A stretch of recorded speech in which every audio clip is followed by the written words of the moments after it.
Welcome guys, my name is Denoobz, And I'm aubni. and today we have a couple of new farms that we'd like to showcase for you. The Garden Titan on the left and the Garden Titan Junior on the right.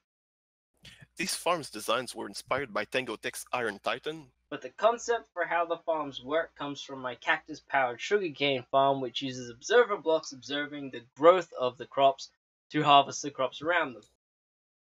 Denoobz is going to showcase the Garden Titan. And aubni here will be showcasing the Junior, so make sure you check out both of our channels so you don't miss each showcase.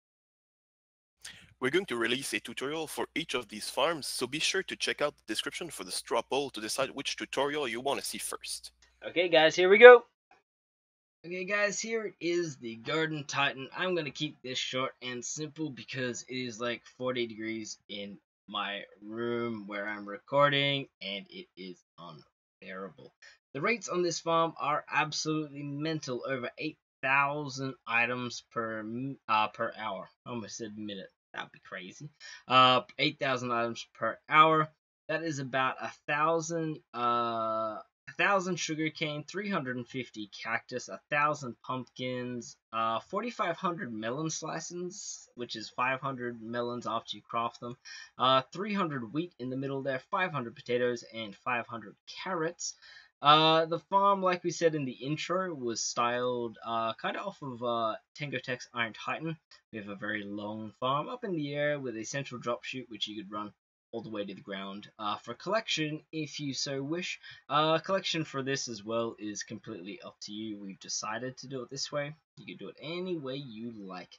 The way this farm works is based off of my sugarcane cactus farm, which basically is using observer blocks to observe the growth of cactus, which then power pistons to harvest sugarcane. Hopper minecarts, of course, then run underneath everything, pick everything up. It's 100% lossless. Over here we have the exact same thing, except the only difference is we're observing the growth of potatoes, carrots, or wheat to power this row of pistons to harvest this side of the sugarcane. We also have exactly 16 blocks worth of redstone dust, 15 from the observer block here. Once you hit this repeater, it will then power this half of the melon pumpkin farm. This is simply pushing slabs down into there. We just saw it go off then.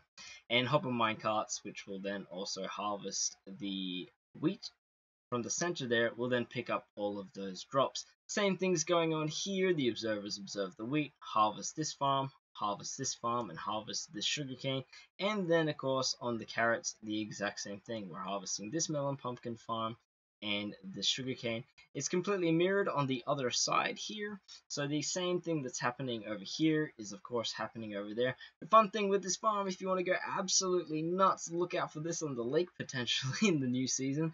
You could basically string these together, so you could then have this feeding into sugarcane and then into the other crops over here. The redstone is incredibly simple. A child could do it. You're simply just running redstone dust along the tops here. You're only using 8 repeaters for the entire farm. That's 1 into this side, 1 into this side, and 1 on either side here and here to keep the signal going, and the rest is just redstone dust across the blocks in between all of the pistons. The mechanics for the 2-end potato and carrot farms are a bit trickier. Basically, we have a villager up here standing on a lily pad. The guy tries to feed the potatoes or carrots into this guy, and he will throw them into that hopper. The food can never reach him because the lily pad will stop food, and all the items then go into this dispenser. This is probably the trickiest of all the redstone. As I said, how you want to do it is completely up to you. This is the design we've decided to go for. We simply have smart dispensers feeding the potatoes and carrots on either side directly into the water streams just here.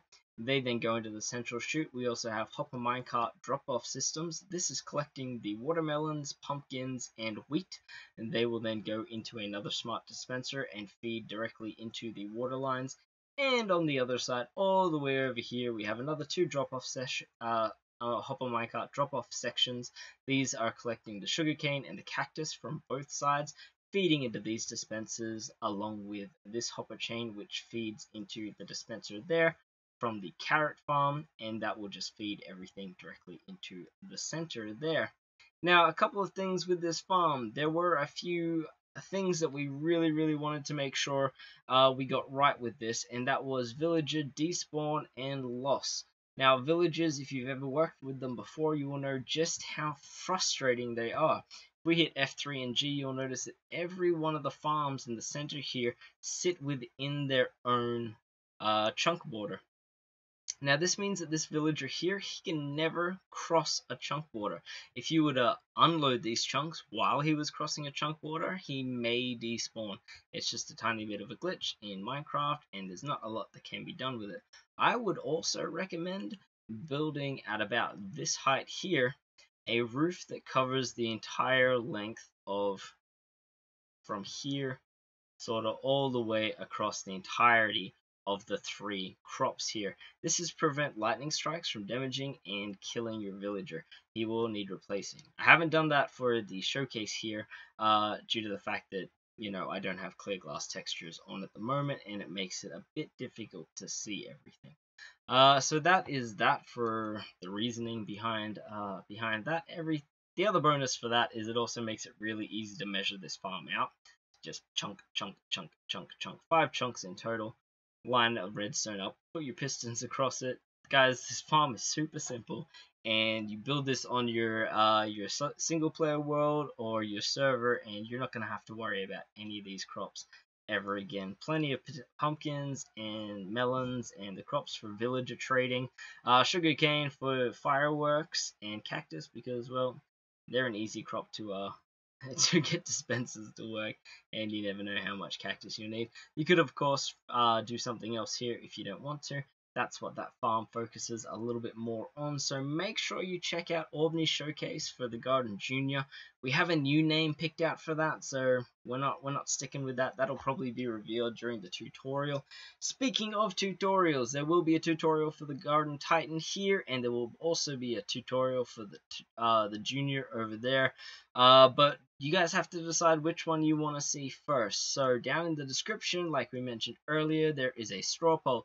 Please click the description, have a look at the straw poll, go over to aubni's channel, check out his showcase, which should have released at the same time as this one, on the Junior there. Have a look, vote for which one you like, leave a comment down below, let us know what you think of the farms, if you have any suggestions, what you might do differently, what you might change, and if you like the farm, please hit that like button. It helps us out more than you might know, and it also lets us know we're on the right track, lets us know you guys want to keep seeing tutorials like this, and we'll keep them coming. So make sure you subscribe to both of us, don't miss the tutorials, and hit that like button, and I will see you guys in the next video. Bye!